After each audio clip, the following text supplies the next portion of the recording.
Bonjour à toutes et à tous. Aujourd'hui, je vais vous faire une vidéo sur les féculents et le choix des féculents en fonction de leur index glycémique. Tout d'abord, il y a beaucoup de gens que je vois en consultation qui viennent pour perdre du poids et qui suppriment les féculents de leur alimentation, pensant que les féculents font grossir. Alors, c'est une grosse erreur. En fait, les féculents, il en faut parce que ça vous permet de vous apporter un complément d'énergie. Évidemment, il ne faut pas manger n'importe quel féculent et n'importe quelle quantité, ça on va voir juste après. Mais globalement, si on supprime les féculents de notre assiette et qu'on ne mange que des crudités, des légumes et une viande ou un poisson, automatiquement on va brûler les protéines, c'est-à-dire la viande, le poisson, pour apporter de l'énergie au lieu d'utiliser ces protéines pour la structuration en fait de nos tissus.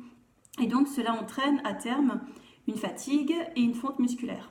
Donc l'objectif, c'est pas de perdre du muscle, en général, c'est de perdre du gras.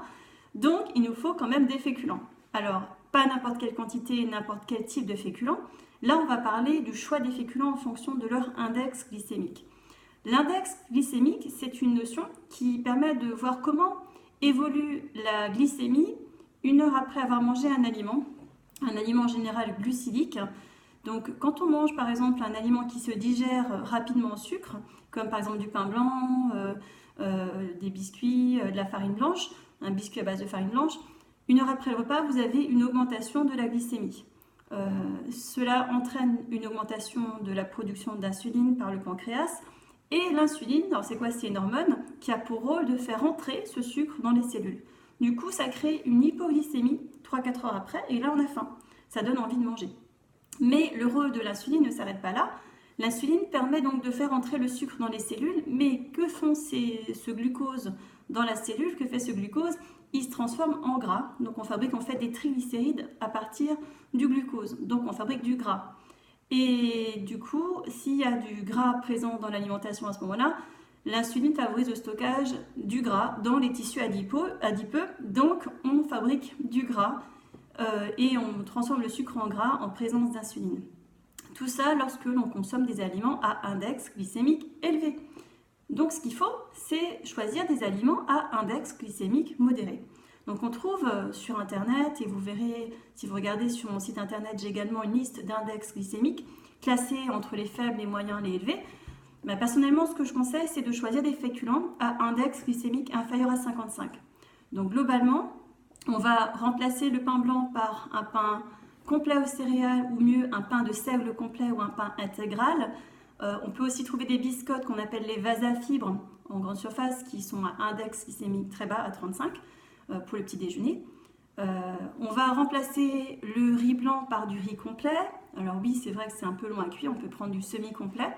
Puis organisez-vous le week-end quand vous êtes à la maison, cuisinez le riz, ce qui est un petit peu plus long à cuire, de façon à en avoir un peu plus en stock pour les 2-3 jours qui viennent.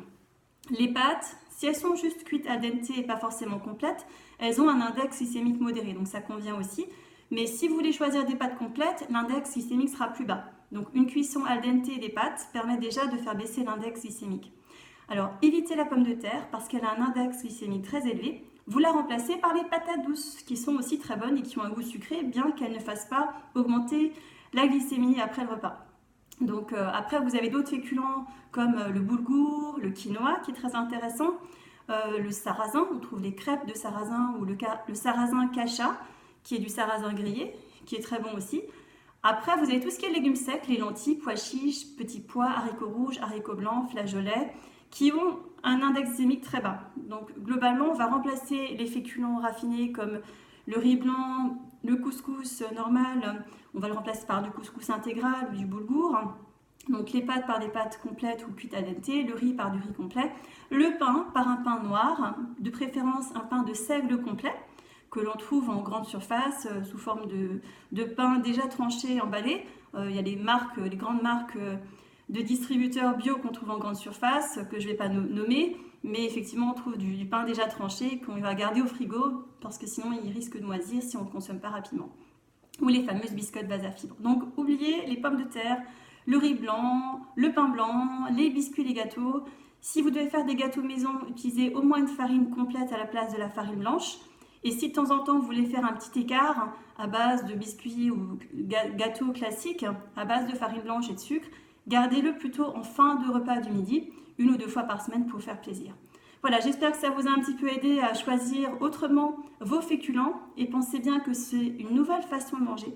C'est pas faire un régime, c'est remplacer progressivement vos mauvais féculents par les bons féculents, de façon à avoir un effet de satiété plus important et du coup de ne pas grignoter entre les repas. Et si malgré tout vous grignotez, d'autres conseils que vous trouverez dans mon livre, mes astuces anti-grignotage, c'est parti, aux éditions Jouvence, où vous avez toutes des idées d'anti-grignotage par rapport au sucré et au salé. Voilà, écoutez, je vous souhaite une bonne journée et à très bientôt. Au revoir.